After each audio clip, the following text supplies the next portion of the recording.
Welcome to our channel. If you're tired of spending too much time on lawn mowing and want to reclaim your weekends, you're in the right place. In this video, we'll share 5 brilliant ideas to save time and still have a beautifully maintained lawn. But first, make sure to hit that like button and subscribe for more helpful tips and tricks. Idea number 1. Choose the right mower. Picking the best mower for your lawn's size and terrain can make a world of difference. Consider a self-propelled or even a robotic mower for effortless cutting. Idea number 2. Set a mowing schedule.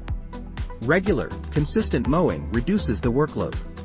Mark your mowing days on a calendar to stay organized and keep your lawn in top shape. Idea number 3. Invest in quality tools. A good lawn edger and trimmer can help you finish the job faster and with better results. It's worth the investment. Idea number 4. Use proper techniques.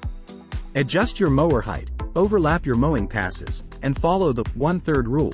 Never cut more than 1/3 of the grass's height in one go. Idea number 5. Mulch, don't bag. Mulching mowers recycle grass clippings, saving you time and providing essential nutrients to your lawn.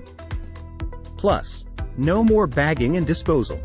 There you have it, our top 5 time-saving tips for lawn mowing. Remember, a well-maintained lawn doesn't have to take up all your free time. Implement these ideas, and you'll enjoy a stunning lawn and more leisure time. If you found these tips helpful, please give us a thumbs up and consider subscribing for more great content. Thanks for watching, and we'll see you in the next video.